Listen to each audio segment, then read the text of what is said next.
Hello, my name is Mike, and I'm a veteran of the United States Air Force. I was stationed at Hill Air Force Base in Utah at the 729th Air Control Squadron as a radio technician. I spent 100 days in Kuwait supporting Operation Southern Watch, and in 2001 I was honorably discharged. I'm also a homosexual. Now, why does that last statement matter?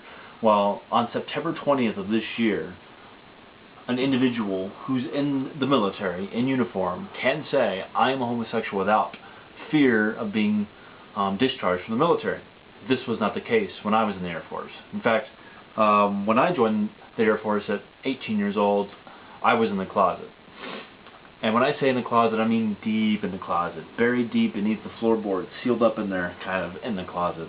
And though it was my religious background that put me in there and kept me in there, the don't ask, don't tell policy held the key. And I was struggling with who I was. I was struggling with my identity. I knew I was gay since I was a young teenager. And I wanted to talk to somebody about it, but I couldn't. I couldn't confide in anyone. And not just out of fear of rejection, but fear out of being drummed out of the military. So I kept quiet about it. And I pushed it all inside. And I isolated myself from the people in my squadron, the people in my shop.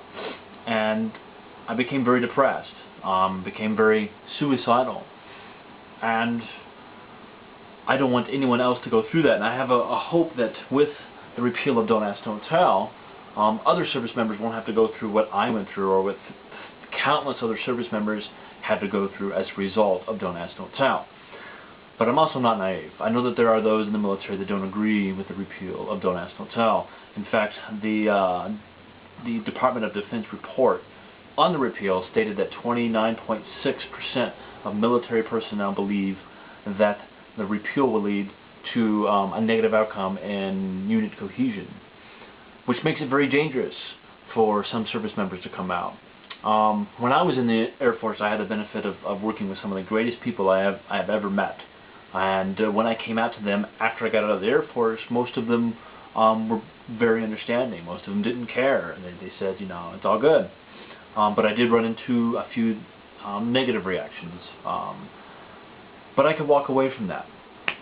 When you're in active duty, when you're in uniform, when you're in the field, you can't just walk away from that. It makes it very dangerous. You rely on the people in your squadron, not only to achieve the mission, but to watch each other's back. So that is why I'm making this video. I feel an obligation to those that are in the military to make this video and to tell them about this website and the resources that are on this website, and to let them know that you are not alone in your struggles.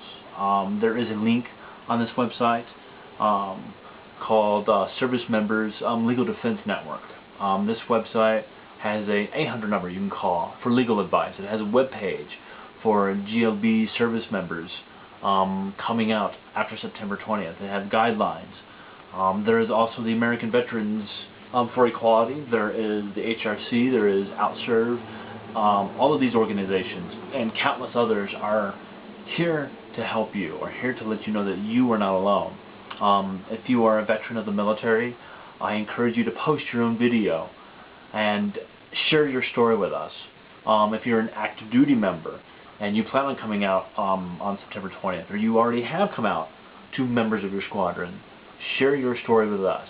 And in that sharing, we will let other people know that there is no reason to isolate yourself. There is no reason to feel alone, and no reason to feel depressed and suicidal, because you're not alone.